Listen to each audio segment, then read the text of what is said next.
Alors, correction de l'exercice 7, une histoire de particularité. Première question, au vu du codage, quelle est la nature du triangle ABC?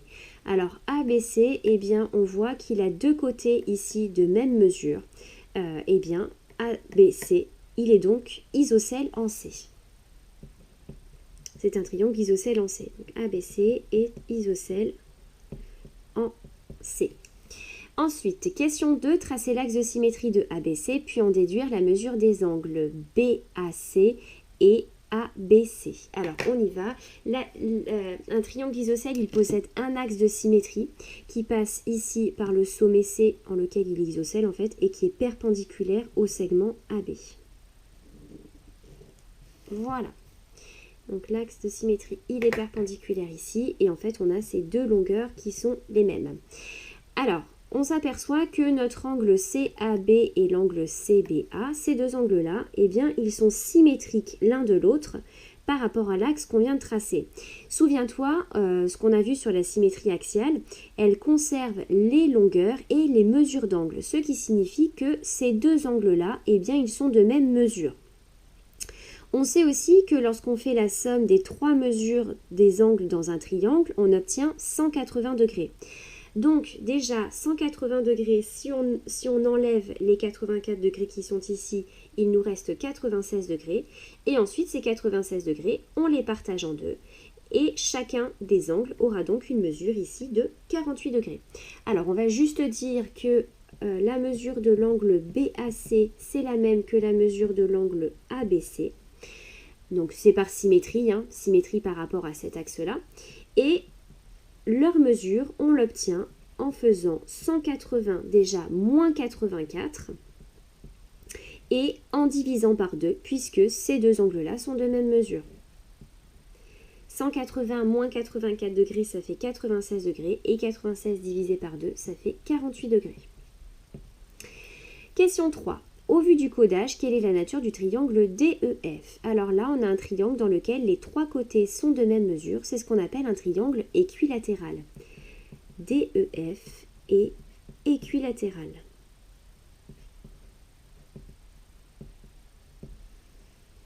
Question 4. Tracer les axes de symétrie de DEF, puis en déduire la mesure des angles DEF, EFD et FDE. Alors, triangle équilatéral, il possède trois axes de symétrie. Donc toujours pareil, perpendiculaire ici ADE et qui passe par F. Là, on en a un premier. On en a un second qui est perpendiculaire ADF et qui passe par E. Et le troisième, qui est perpendiculaire AFE et qui passe par D.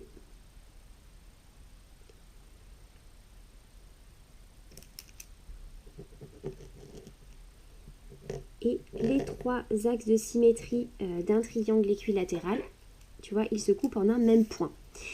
Alors, on va regarder maintenant ce qu'il en est pour la mesure des angles.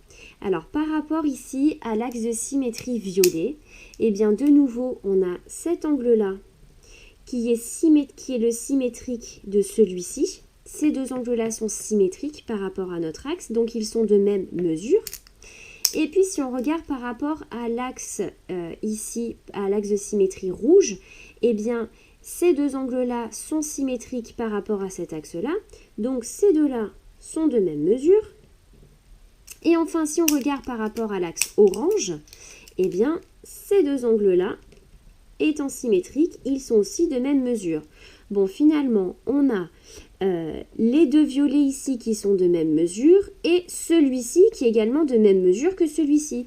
Finalement, on a les trois angles qui sont de même mesure. On sait que la somme de leurs trois mesures fait 180 degrés.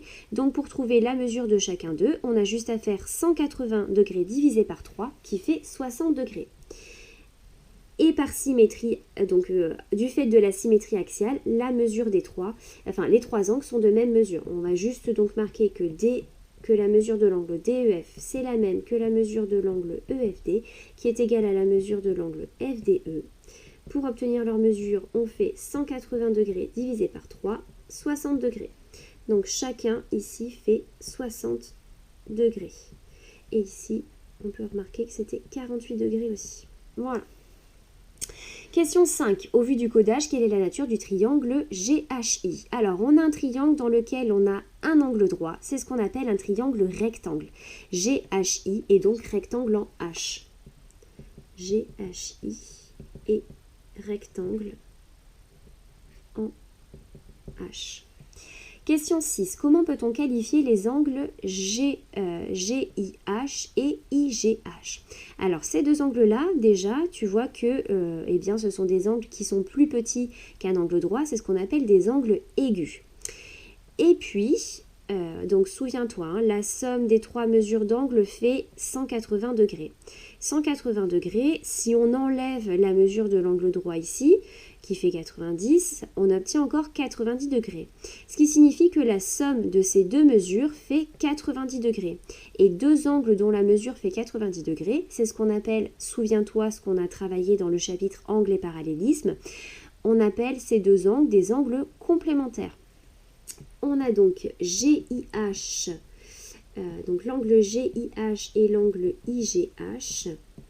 Donc, ils sont aigus, puisque chacune de leurs mesures est inférieure à 90 degrés, et complémentaires, puisque la somme de leurs deux mesures fait 90 degrés. Sont aigus et complémentaires. Et donc, il faut qu'on en déduise la mesure de l'angle GIH. Alors, on sait que ces deux-là, ils sont complémentaires. Donc, leur somme fait 90 degrés. Donc, à 90 degrés, on va enlever la mesure de celui-ci. 90 moins 53 degrés, ça fait 27 degrés.